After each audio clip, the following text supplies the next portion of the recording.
seguir con su vista.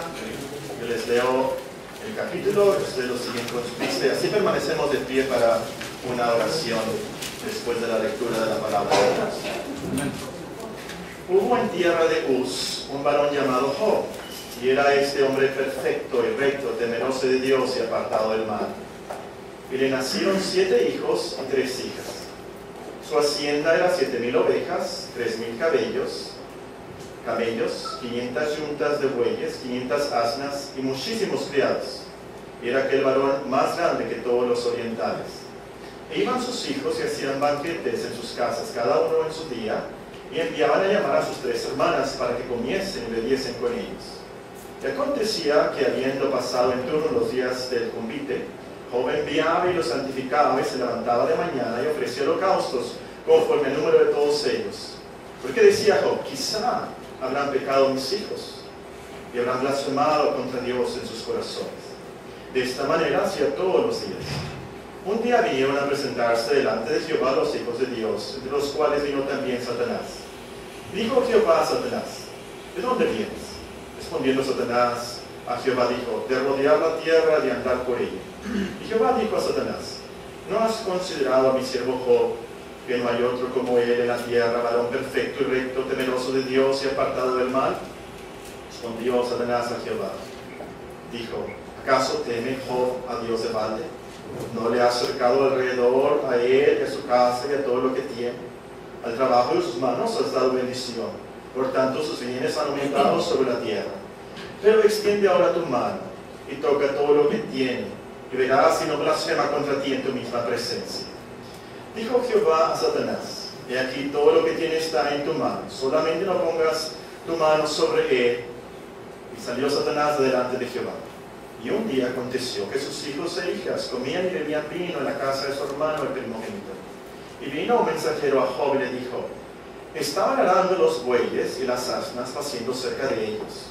Que cometieron los hebreos y los tomaron, y mataron a los criados a filo de espada. Solamente escapé yo para darte la noticia. Aún estaba hablando, cuando vino otro que dijo, fuego de Dios cayó del cielo, que quemó las ovejas y los pastores, y los consumió. Solamente escapé yo para darte la noticia. Todavía estaba hablando, y vino otro que dijo, los caldeos hicieron 3 escuadrones y arremetieron contra los camellos y se los llevaron, y mataron a los criados a filo de espada. Solamente escapé yo para darte la noticia. Entre tanto que hablaba, vino otro que dijo, tus hijos y tus hijas estaban comiendo y bebiendo vino en casa de su hermano el primogénito, y un gran viento vino del otro lado del desierto y azotó las 4 esquinas de la casa, la cual cayó sobre los jóvenes y murieron. Solamente escapé yo para darte la noticia. Entonces Job se levantó y rasgó su manto, rasuró su cabeza y se postró en tierra y adoró. Y dijo, desnudo salí del vientre de mi madre y desnudo volveré allá. Jehová dio y Jehová quitó. Sea el nombre de Jehová bendito. En todo esto no pecó Job, ni atribuyó a Dios despropósito alguno. Ahora les voy a pedir, si son tan amables, de buscar en sus Biblias el Salmo 119. Y quiero que oren junto conmigo el versículo 17 en adelante, al versículo 24. Todos juntos, en voz alta, vamos a apropiarnos de esta oración, de estas peticiones de David. Y después del versículo 24, digamos en nombre de Cristo Jesús, amén. Todos en voz alta, de corazón, repitiendo la oración de David. Haz bien a tu siervo, que tiene la palabra. Abre mis ojos y miraré las maravillas de tu ley. Forastero soy yo en la tierra, no encubras de mí tus mandamientos. Quebrantada está mi alma de desear tus juicios en todo tiempo. Reprendiste a los soberbios, los malditos, que se desvían de tus mandamientos. Aparta de mí el oprobio y el menosprecio, porque tus testimonios he guardado. Príncipes también se sentaron y hablaron contra mí, mas tu siervo meditaba en tus estatutos, pues tus testimonios son mis delicias y mis consejeros. En nombre de Cristo Jesús. Amén. Sentémonos, hermanos. Antes que todo, agradezco a los organizadores de esta conferencia la invitación a estar aquí con ustedes. Y por cierto, aprovecho también para invitarlos a ustedes, a todos los que están aquí presentes, a los líderes, a los pastores, a los seminaristas, para que asistan a nuestra conferencia en Hermosillo la primera semana de diciembre. Siento mucho que no tenemos lugar para las hermanas, pero los seminaristas, los hombres, los pastores, los líderes están invitados. Hospedamos a todos los invitados que estén ahí con nosotros y hay cupo limitado, así que si me lo hacen saber que pueden estar ahí con nosotros, con mucho gusto lo recibiremos. Les voy a decir la verdad, casi no venía a esta conferencia por diferentes cosas, pero me animé mucho, me motivó mucho el escuchar que el tema principal que se expone en esta conferencia es la soberanía de Dios. Y la soberanía de Dios es uno de mis temas favoritos, es de mi doctrina favorita, creo yo. Y el subtema que se me asignó, como dicen en inglés, está muy cerca de mi corazón. La soberanía de Dios y la familia. Lo que vamos a ver esta tarde. Este es un tema, creo yo, muy crítico para nuestros días. Urge que estudiemos la soberanía de Dios y la familia, especialmente por los cambios sociales que hay en nuestra sociedad, la invasión, digo yo, invasión del Internet en el hogar, las enseñanzas anticristianas en las escuelas públicas. Creo yo que hay mucha desintegración familiar por esto y por otras causas también, pero nos da gran paz, gran calma, gran seguridad saber que Dios soberano está sobre todas estas cosas a favor de su pueblo, a favor de la iglesia y la familia cristiana. Para estudiar las enseñanzas de la soberanía de Dios y la familia, creo que no hay mejor pasaje que este de Job, el capítulo 1 y el capítulo 2.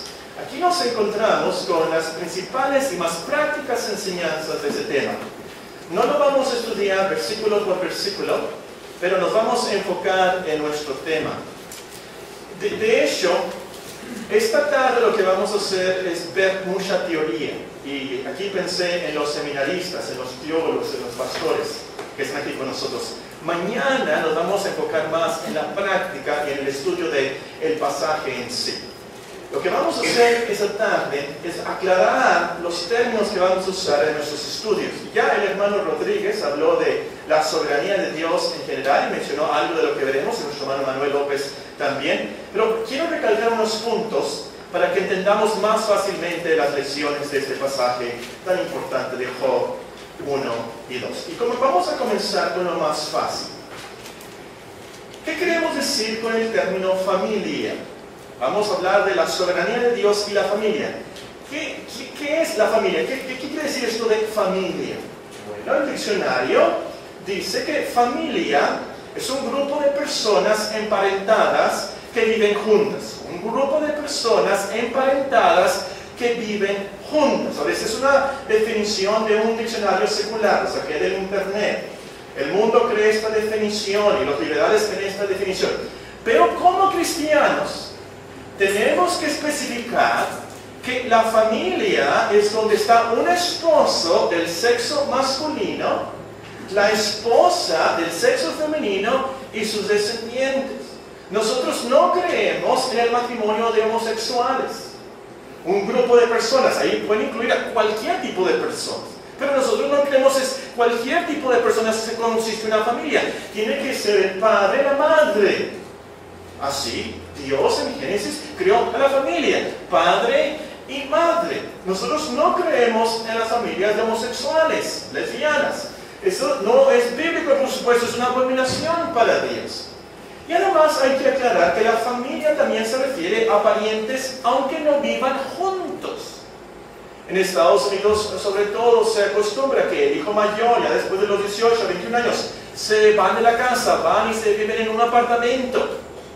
Ya se consideran ellos, ya no son parte de la familia, ellos ya se mantienen y pueden trabajar en McDonald's y Burger King y ya. Pero nosotros, como buenos mexicanos, no creemos en eso. Nosotros creemos que la familia, aunque no vivan juntos, son parte de nuestra familia y los amamos. Teníamos una hermana en la iglesia que me decía, ay mi bebé, y ay mi bebé, y mi hermana tenía como 85 años, ay mi bebé, oiga hermana, pues ¿cuántos años tiene su bebé? Pues 65 años. Ahora que soy padre, mi bebé tiene 16 años, pero todavía le digo baby, mi bebé, ¿verdad? Y van a ser nuestros bebés aunque tengan 65 años. Son parte de nuestra familia. Siempre nos vamos a amar. Y como hijos, siempre debemos de honrar a nuestros padres, aunque ya no estemos en el hogar. Ahora, es significativo, muy significativo, que la palabra familia se menciona en la Biblia 134 veces. 134 veces se menciona la palabra familia. Por lo menos en mi versión, yo uso la Reina Valera 1960. 134 veces. Pero además tenemos que añadir a esa suma las palabras casa, herederos, hijos, también que connotan a la familia. Tenemos entonces que la familia es muy importante para Dios. Alguien ha dicho que la familia es la base de la sociedad, y es cierto. Según las familias, así va a ser la sociedad. Se destruye la familia, se destruye la sociedad. Pero también podemos decir que la familia es la base de la iglesia. Según las familias, así la iglesia. Se destruyen las familias, se destruye a la iglesia. Y es por eso que el diablo ataca tanto a las familias. Hace todo lo posible porque los hijos no honren a sus padres. Hace todo lo posible porque los esposos no amen a sus esposas. Hace todo lo posible para que las esposas no respeten a sus maridos. Que haya divorcios, que haya separaciones. Y tal vez en nuestras iglesias podemos estar aquí juntos y alabando al Señor, pero puede ser que haya aún separaciones, tal vez no de cama y cuarto y de la cocina que estamos ahí, pero en nuestra actitud, en nuestro espíritu, estamos separados ya de nuestros padres, o separados de nuestros hijos, o separados, ahí está la esposa y vive y está junto en la misma cama y comemos de la misma cocina, pero hay una separación ya y es terrible, y el diablo está atacando ahí a las iglesias porque sabe que la familia, destruir la familia va a destruir la comunión, la armonía y la eficacia de la iglesia. Y es por eso entonces que en la Biblia nos encontramos tanta mención de la familia, tantos mandamientos de la familia y tantas promesas para la familia. Muy interesante, no sé si ustedes han notado, vayan conmigo al libro de Génesis, el capítulo 18. Dios va a destruir Sodoma y Gomorra, y el Señor, por así decirlo, está mirando, está pensando si le va a decir a Abraham de esto. Y es muy interesante que él menciona la causa por la cual va a decirle a Abraham de la destrucción de Sodoma y Gomorra. Vean conmigo en Génesis capítulo 18 y el versículo 19. Voy a comenzar a leer el versículo 17. Jehová dijo: ¿encubriré yo a Abraham lo que voy a hacer, habiendo de ser Abraham una nación grande y fuerte, y habiendo de ser bendición en todas las naciones de la tierra? Porque vean esto, yo sé, esto es lo, por así decirlo, lo que impresionó a Dios de Abraham. Esto es lo que realmente lo reconoció. Porque yo sé que mandará a sus hijos y a su casa después de sí, que guarden el camino de Jehová, haciendo justicia y juicio, para que haga venir Jehová sobre Abraham lo que le ha hablado acerca de él.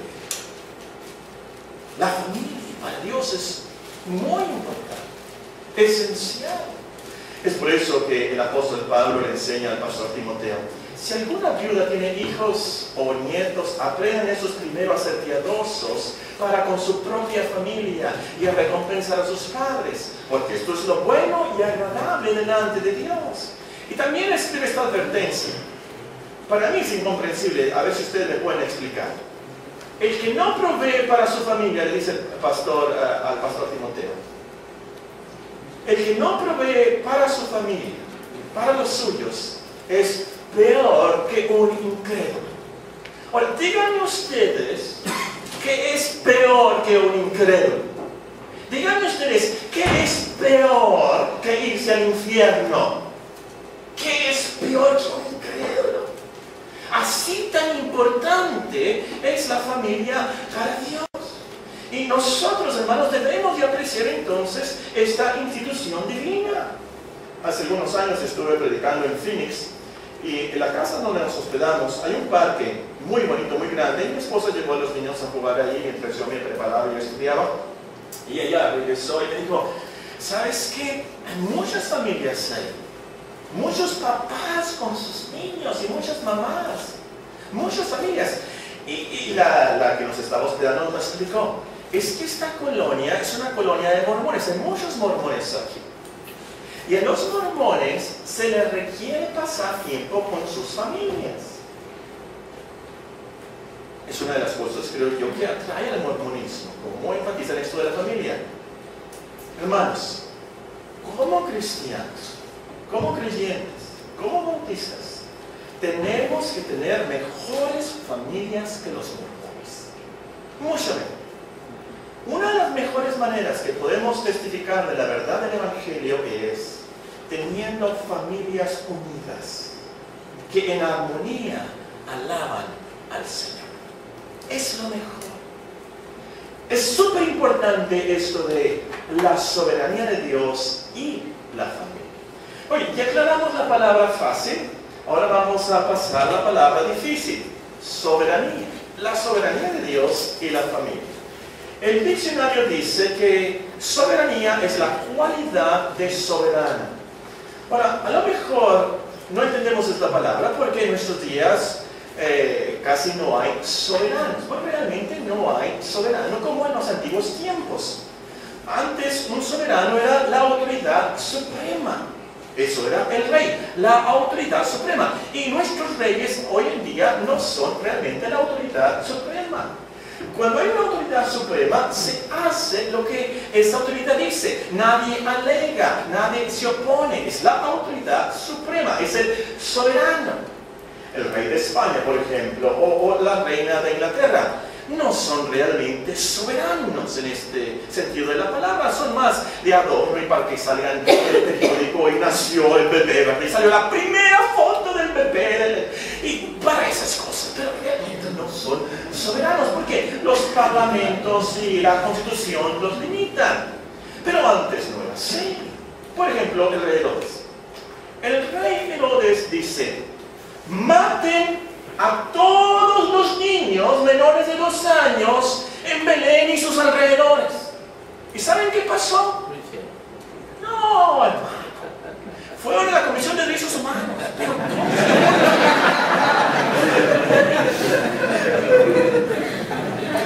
Exactamente. Lo hicieron. ¿Por qué?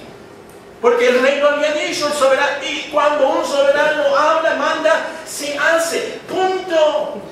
Ahora, Dios es infinitamente más soberano que Herodes. Él es el rey de reyes y señor de señores. De eso se trata su soberanía. Que Él es la autoridad suprema del universo. Que Él gobierna con poder, con autoridad, y que se hace siempre lo que Él quiere en todo lugar. Las palabras del Salmo 115:3. Nuestro Dios está en los cielos, todo lo que quiso ha hecho. O como dice el 135:6. Todo lo que Jehová quiere lo hace, en los cielos, en la tierra, en los mares y en todos los abismos. Su hermano Rodríguez mencionó Nabucodonosor, que Dios hizo que se volviera como una bestia.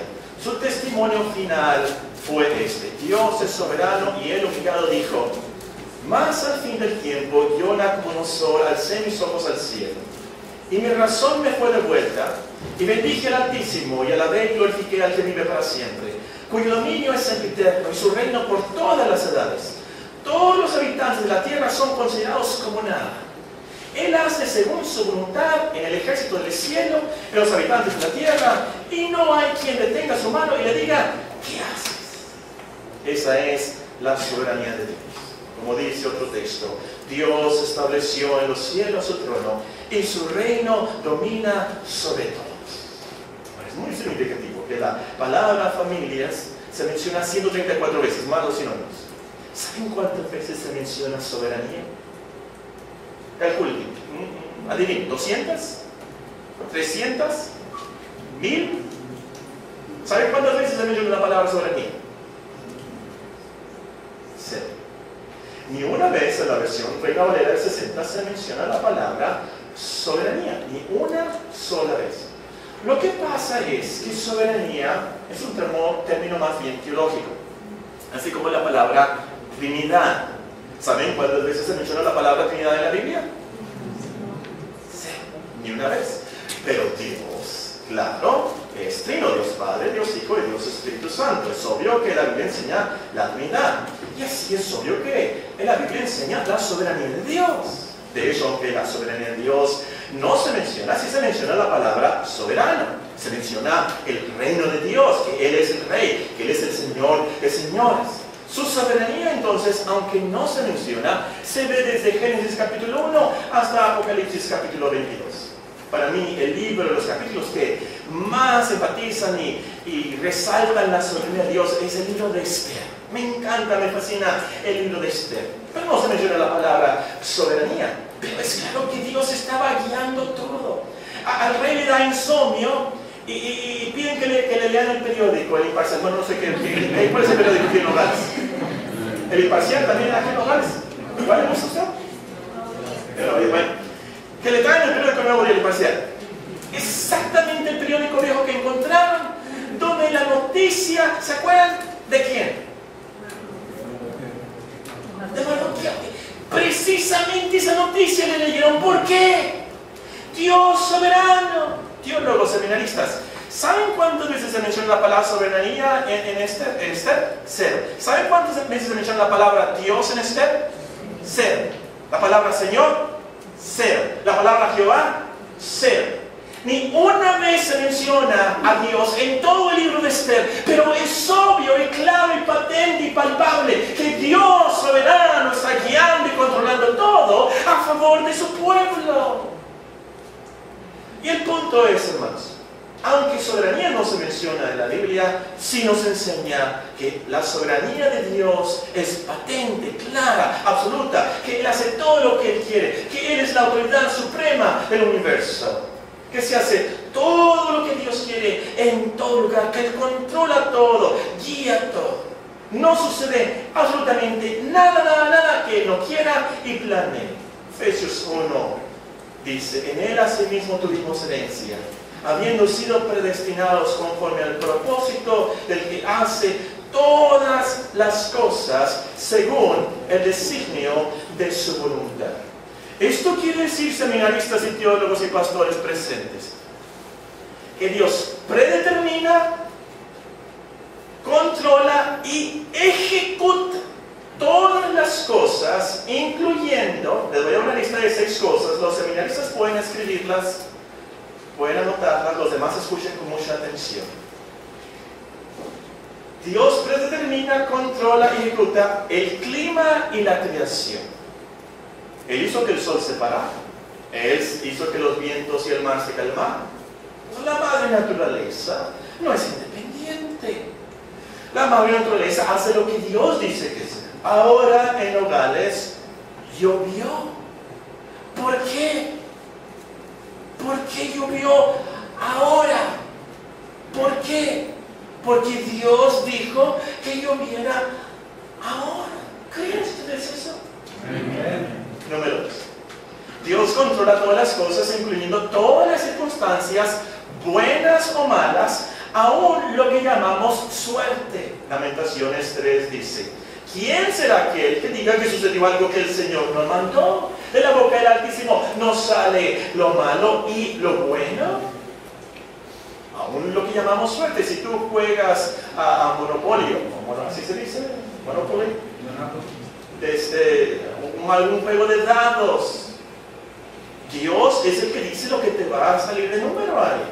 Nos dice en Proverbios Salomón 16:33 de Proverbios, la suerte se echa en el regazo, mas de Jehová es la decisión de ella. Número 3. Dios controla todas las cosas, incluyendo todos los animales, todas las plantas. Apunten por ahí Génesis 2:19 o Génesis 6:19.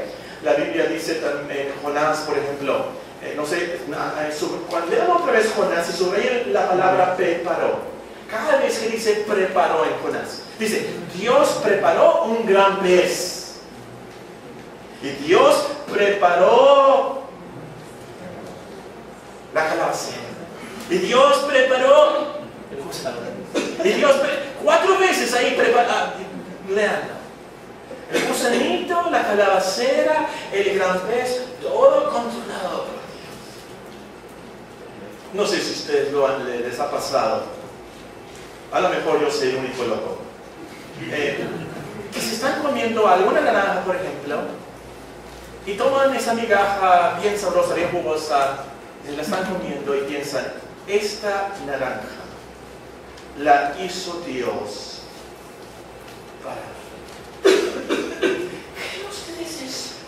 Que esa semillita que se convirtió en una planta, en árboles de naranjas, Dios específicamente la hizo para nosotros, para mí personalmente, Paco Orozco. ¿Creen ustedes eso?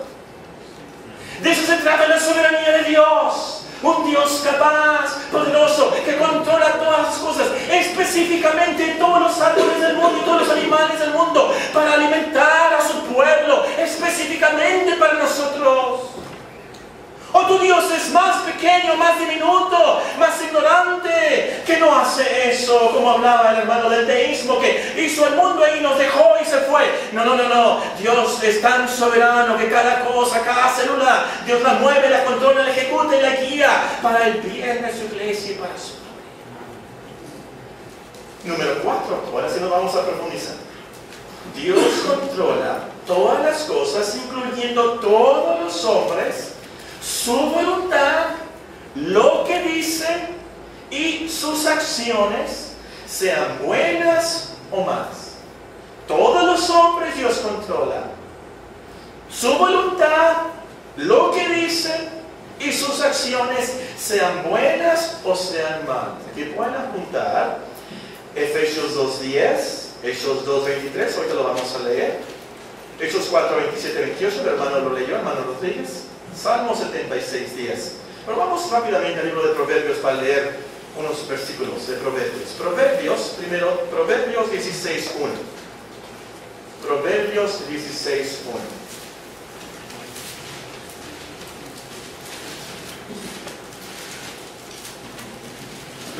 Quiero que vean estas cosas con sus propios ojos. Proverbios 16:1. Del hombre son las disposiciones del corazón, mas de Jehová es la respuesta de la lengua. ¿No te pasa a ti que piensas algo? Voy a decirle esto a la hermana. Y ahora sí ya me cansó el hermano. Y lo ves al hermano y de tu boca sale, Dios lo bendiga, hermano. ¿Les ha pasado? ¿Les ha pasado que se van con toda la intención de... y les salen otras palabras? Por la risa me sospecho que a alguien le ha pasado. Muy bien, vamos a Proverbios el 16 y ahora el versículo 4. Todas las cosas ha hecho Jehová para sí mismo, y aún al impío para el día malo. Aún al impío para el día malo. Luego Proverbios 19:21. Proverbios 19:21. Muchos pensamientos hay en el corazón del hombre, mas el consejo de Jehová permanecerá. Proverbios 21:1. Proverbios 21:1. Como repartimiento de las aguas, así está el corazón del rey en la mano de Jehová. A todo lo que quiere lo inclina. Aún el rey, la voluntad del rey, lo que dice el rey, es por Dios. Lo que Dios quiere que diga el rey, eso lo va a decir. Es por eso que en Apocalipsis 17:17 leemos: Dios ha puesto en sus corazones el ejecutar lo que Él quiso. Ahora, quiero que por unos momentos traten de imaginarse a todas las personas del mundo, todos los millones de personas de todo el mundo, incluyéndose usted, todos, imagínense, traten de imaginarse todas las personas de todo el mundo. A todas esas personas Dios las controla, las gobierna, Todas esas personas y sus voluntades, Dios les dice, hagan esto, y todas las personas, esas personas hacen lo que Dios quiere. No se imaginen que Dios está en el cielo y de repente se pone con Paco Orozco, y de repente se pone con el hermano Ramón Rodríguez, y de repente se pone con el hermano Nancy, y de repente se pone con el hermano... No. Todas las personas al mismo tiempo, al mismo instante, las 24 horas del día, todos los minutos, todos los segundos, al mismo instante, Dios dirigiendo y controlando todo lo que pensamos, lo que decimos y lo que hacemos, ejecutando toda su voluntad en nosotros. Él es el Dios de la Biblia. De eso se trata su soberanía. Pero además, número 5, Dios controla a los hombres. Pero número 5, Dios controla todas las cosas, incluyendo a todos los ángeles y los demonios. Salmo 103:20, Marcos 1:27. ¿Se pueden acordar ustedes del endemoniado Gadareno? Se acerca a nuestro Señor Jesucristo, ¿se acuerdan? Porque nos atormentan, sí. Permítenos ir a los puertos, permítenos ir. Es el Señor que controla y dirige todo, aún a los demonios. Como vamos a ver en Job capítulo 1, el diablo no puede hacer nada a menos que Dios le dé el permiso expreso. Número 6. Dios controla todas las cosas, incluyendo la muerte. Job 14:5, Job 14:5, Hebreos 9:27, el famoso versículo de Hebreos 9:27, Apocalipsis 1:18. Nadie muere por coincidencia. Dios ya fijó el tiempo a nuestra muerte y controla la muerte de todos los seres. Absolutamente todo controla y ejecuta la muerte. Si alguien fallece en nuestra familia, es porque Dios lo dijo así, al tiempo preciso así, y de la enfermedad que Él dijo que muriéramos. Les dije al principio de nuestro estudio que ese tema es mi favorito, y el tema de la soberanía de Dios y la familia es algo que llega a mi corazón. Les voy a decir por qué. Yo tuve un hijo. Cuando me preguntan cuántos hijos tienen, yo les digo, tengo 4 hijos, pero uno está en el cielo. Uno de mis hijos murió a los 7 años, de cáncer, leucemia. Lo que me ha calmado, lo que me calmó en mi desesperación como padre, fue Dios soberano. Paquito, mi hijo, murió de cáncer porque Dios lo predestinó, lo controló todo. Hicimos todo lo posible, los doctores hicieron todo lo posible.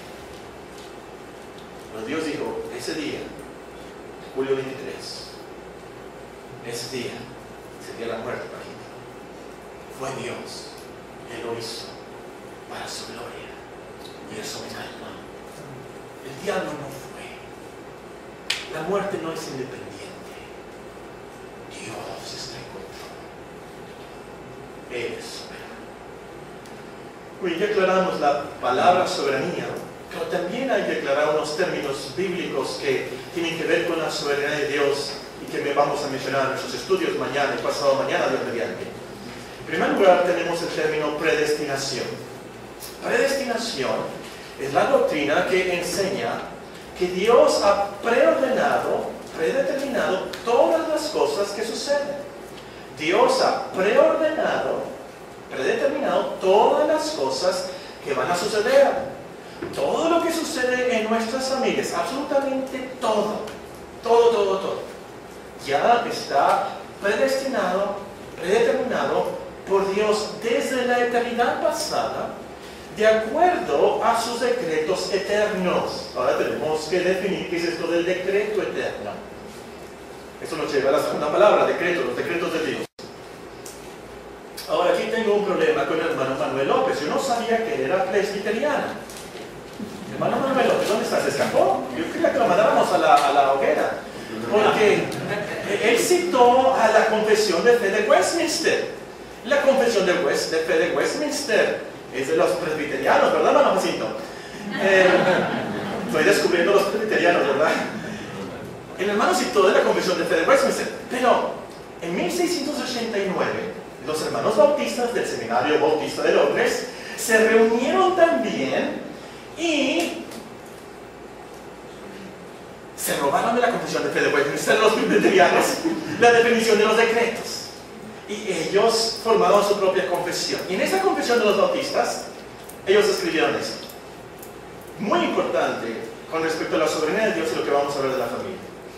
De estos son los decretos de Dios. Dios desde la eternidad, por el sabio y santo consejo de su voluntad, ordenó todo lo que sucede.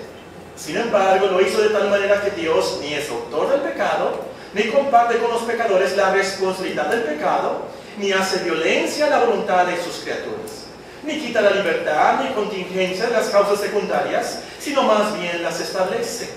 En todo esto se manifiesta la sabiduría divina, al igual que su poder y fidelidad para efectuar aquello que se ha propuesto. Estos son los decretos de Dios. Desde la eternidad, Dios decretó en su sabio y santo consejo todo lo que sucede, ordenó todo lo que va a suceder.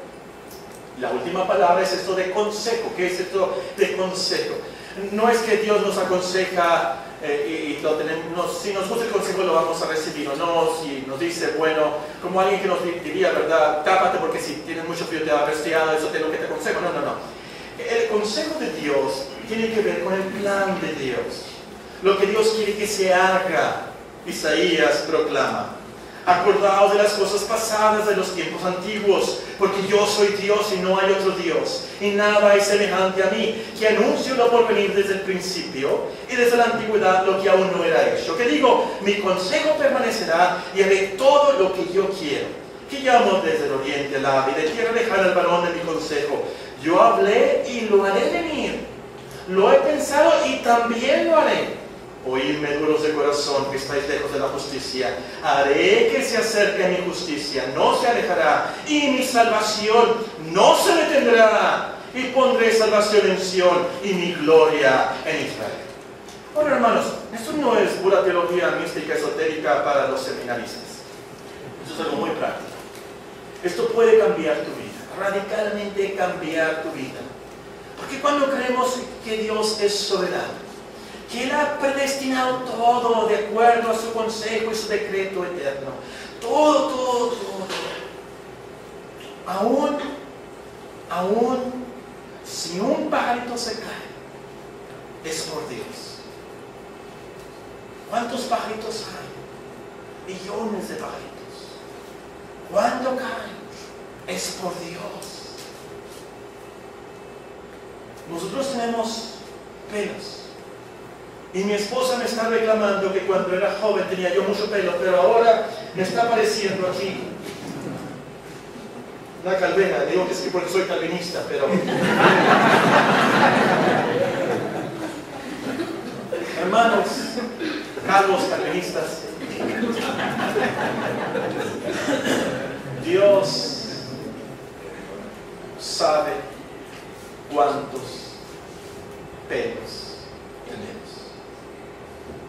Ni un solo cabello cae, a menos que sea la voluntad expresa de Dios. ¿Crees eso?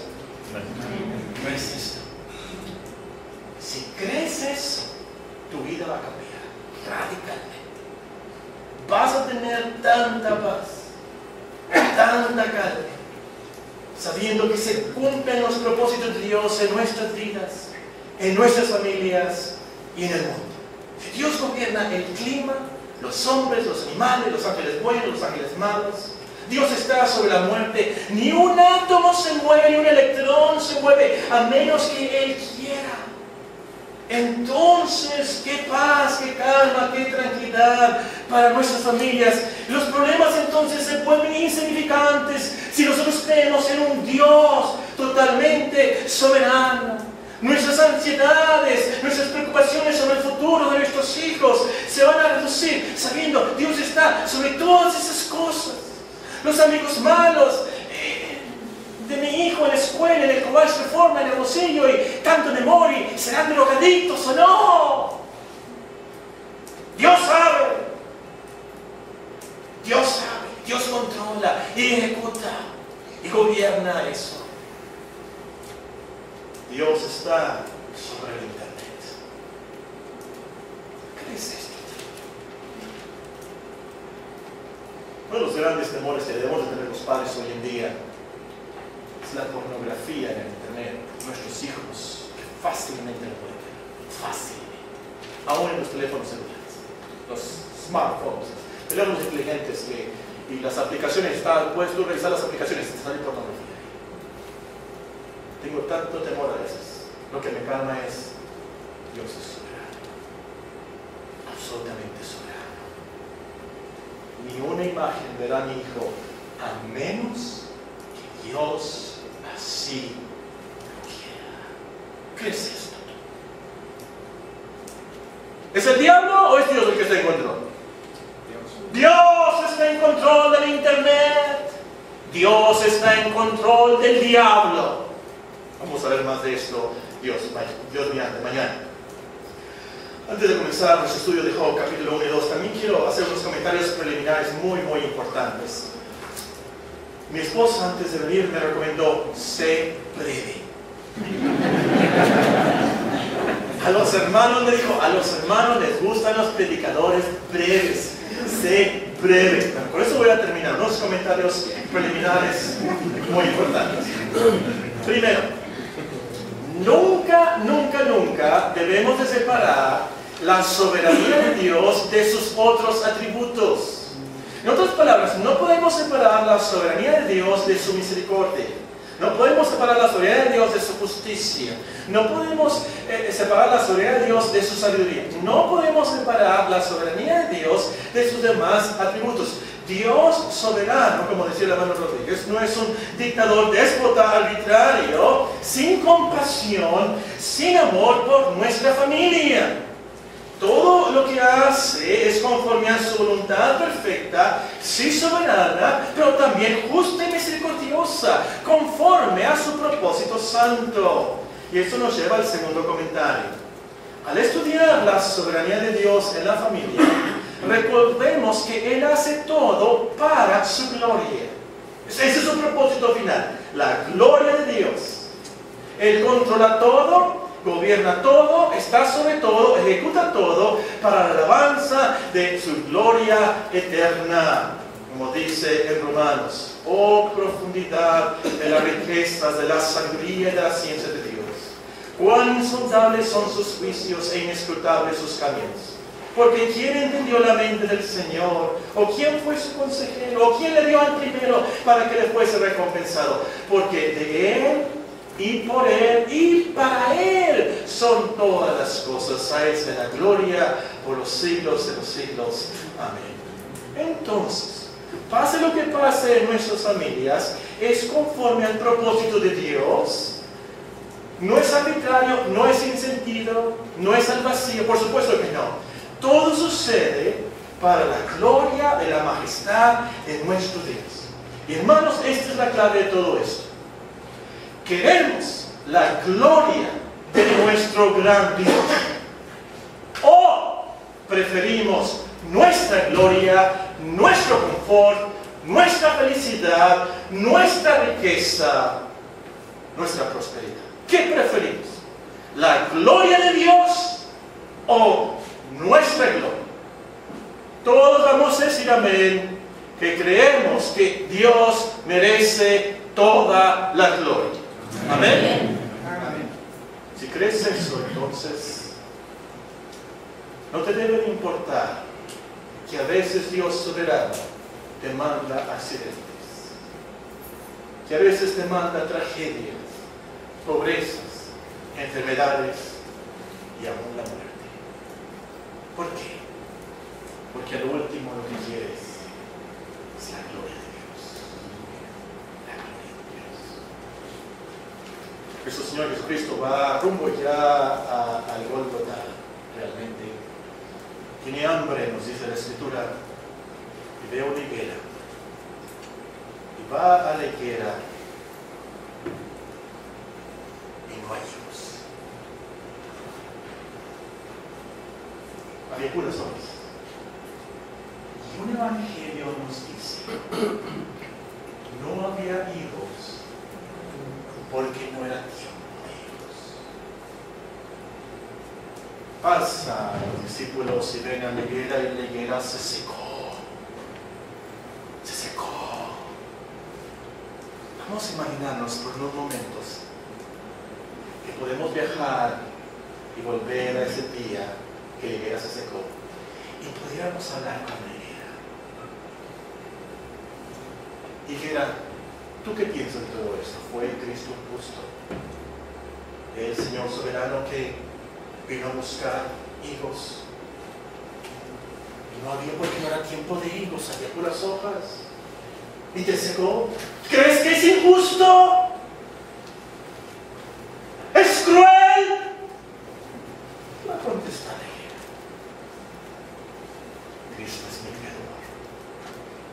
Si Él se glorificó porque yo me sequé, si Él llevó la gloria, hombre iba al Calvario 100% hombre y demostrando su divinidad, que Él es Dios soberano, habiéndome yo secado. Porque eso es lo que demostró el Señor. 100% hombre tenía hambre, 100% Dios se secó la higuera, porque fue maldecido.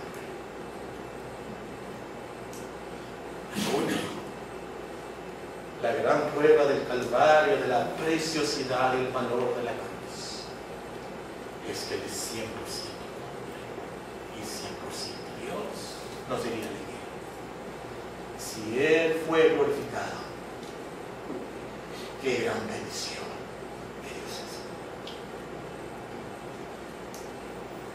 Dios te seca a ti, hermano, de enfermedad, la parálisis, un cáncer.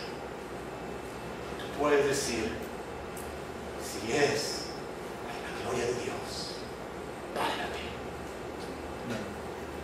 Seco 1000 veces, 1.000.000 de veces, si es para la gloria de Dios. No olvidemos eso. La soberanía de Dios siempre tiene un propósito, la gloria de Dios. Bueno, el tercer comentario es algo teológico y controversial, y voy a decir una mala palabra, que para algunos es una mala palabra, pero el hermano Rodríguez la dijo, así que ya no tuve problema de decirla. La soberanía de Dios no es calvinismo, y calvinismo no es la soberanía de Dios. Juan Calvino creía en la soberanía de Dios, pero él no inventó la soberanía de Dios.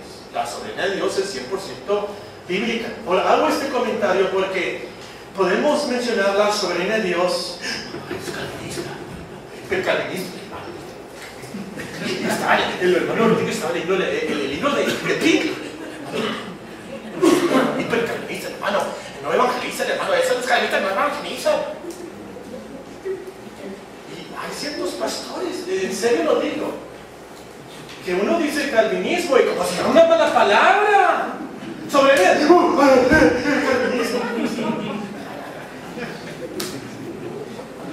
El calvinismo no es la soberanía de Dios, y la soberanía de Dios no es el calvinismo. Tal vez personas no conocen la soberanía de Dios, ni conocen lo que es el calvinismo. Cuarto comentario. La soberanía de Dios no excluye la responsabilidad del hombre. Nunca, nunca, nunca. La soberanía de Dios no excluye la responsabilidad del hombre. Dios, por su soberanía, predestina lo que sucede, por supuesto. Pero el hombre es responsable de sus hechos. Por eso es una paradoja. Dios lo predestina todo, lo controla todo, lo gobierna todo, pero el hombre es responsable. Sí, las dos doctrinas se enseñan en la Biblia. Y si están en la Biblia, son verdad. No se nos explica cómo se reconcilian estas verdades. Es uno de los misterios de Deuteronomio 29:29. Lo cierto es que Dios es soberano y el hombre es responsable de lo que hace, pues Él lo comete. Dios no puede pecar, como mencionó el hermano López, ¿verdad? No puede pecar. El hombre no puede más que pecar porque nace pecador y su voluntad está sujeta a un corazón engañoso y perverso. Ahora, si usted es inteligente, está pensando, ¿cómo es si Dios predestina todo, ejecuta todo y controla todo y gobierna todo lo que pensamos, todo lo que decimos, todo? ¿Cómo es posible, cómo es justo entonces que nosotros somos responsables y culpables? ¿Cómo es posible que Dios en su decreto permisivo, en su consejo eterno, permita, controle y diga que mi esposo me grite así, que mi hijo esté involucrado en esa pandilla. ¿Cómo es posible que Dios sea soberano en esto? Eso nos lleva al penúltimo comentario. La soberanía de Dios es una doctrina realmente incomprensible para nosotros los humanos. Nosotros no somos infinitos y sabios, omniscientes como Dios. Punto. La soberanía de Dios no es como las matemáticas o la química, que tiene ciertas fórmulas y ciertos conceptos, y si los entiendes, bueno, puedes comprender la química o las matemáticas. No. Hay cosas que pasan bajo la soberanía de Dios que nos va a ser imposible entenderlas mientras que estemos en este planeta. Es realmente un misterio, porque escogió a pocos. ¿Cómo es compatible la soberanía de Dios y la responsabilidad del hombre? Es un misterio para nosotros. ¿Cómo es posible que Dios soberano permita, dirija, ejecute, controle, gobierne los terremotos y los tsunamis que causan tantas muertes? Miles de muertes. Hace poco me platicaron de un pastor conocido mío, por eso me interesó. Realmente no era un chisme, era una noticia muy triste, pero me contaron es un excelente predicador, buena iglesia, buen pastor. Su hija, acabada de casarse, dejó al esposo para vivir en adulterio con otro fulano. Su hijo se fue de su casa y se declaró homosexual. A su esposa le dio cáncer en el cerebro. Pero ¿cómo es que Dios soberano permitió al siervo de Dios, al pastor? ¿Cómo es posible? La soberanía de Dios muchas veces es un misterio. Y lo único que nos queda, como nos decía el hermano Rodríguez, es postrarnos y por fe humillarnos y decir: Señor, tú lo sabes todo, tú sabes lo que haces, no lo entendemos, hágase tu voluntad. Para mí, lo que me da cierta luz, lo que me da cierto entendimiento, si lo puedo llamar así, a todo este misterio, es Hechos 2:22. Deja conmigo Hechos 2:22, por favor. ¿Quién crucificó a nuestro Señor Jesucristo? ¿Quién crucificó realmente a nuestro Señor Jesucristo? ¿Quién fue que realmente lo llevó a la cruz? Hechos 2:22. Y el gran discurso, sermón de Pedro, miles se convirtieron. Voy a comenzar a leer el versículo 22, Hechos 2:22. Israelitas, oíd estas palabras: Jesús Nazareno, varón aprobado por Dios entre vosotros, con las maravillas, prodigios y señales que Dios hizo entre vosotros por medio de él, como vosotros mismos sabéis. A este, entregado por el determinado consejo y anticipado conocimiento de Dios, rendisteis y matasteis por manos inicuos crucificado. ¿Quién fue? Dios soberano predeterminó su consejo eterno, su decreto eterno.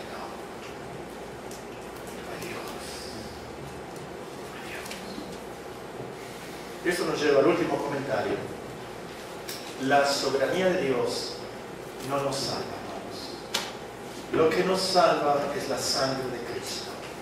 Ahora, quiero hacer este comentario porque hay unos hipercalvinistas que enfatizan tanto la soberanía de Dios, como si fuera esta la única doctrina de la Biblia, como si la doctrina de la soberanía de Dios es la única doctrina que nos da consuelo y paz y el sentimiento de salvación.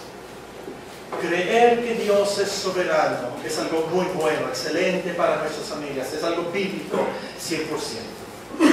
Pero lo que tenemos que creer para salvación es que Cristo es el Hijo de Dios, que murió en la cruz por nuestros pecados. Eso es lo que tenemos que creer.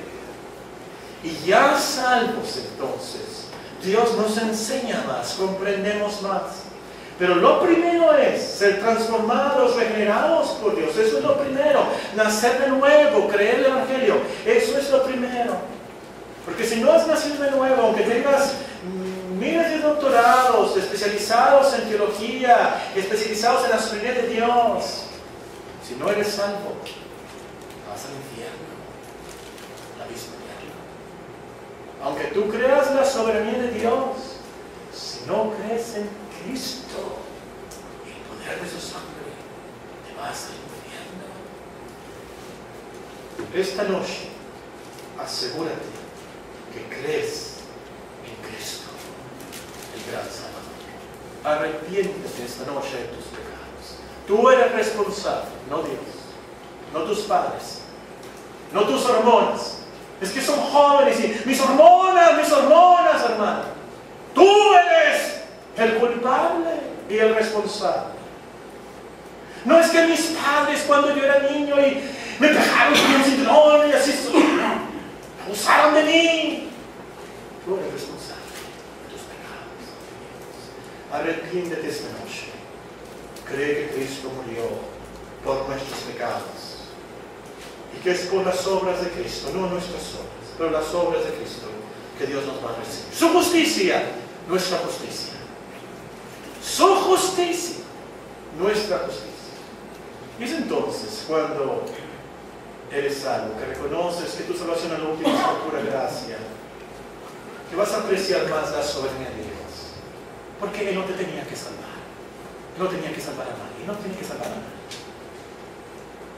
Entonces aprecia su soberanía, su misericordia, en salvarnos a nosotros pecadores y ayudarnos a nuestras vidas. Oremos.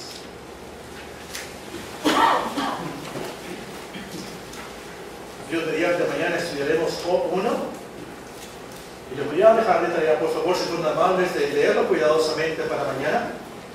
También que oren en el transcurso del día mañana. Señor, abre mis ojos para que vean las maravillas de tu reino.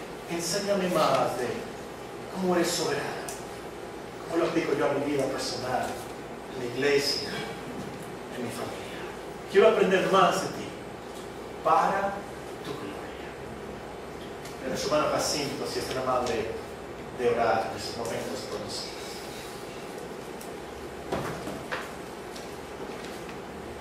Padre Celestial, te damos gracias, Señor. Tú eres el Dios soberano, el Dios de toda la creación. Tú la creaste, nos creaste a nosotros. Gracias porque no se te ha escapado nada, Señor. Porque nada, Señor, te ha tomado por sorpresa en cuanto a nuestras vidas. Gracias porque, Señor, tú nos tienes en tu mano. Gracias porque, Señor, tú nos has enseñado en este día, Señor, que tú tienes el control, que tú eres el que ejecutas todo.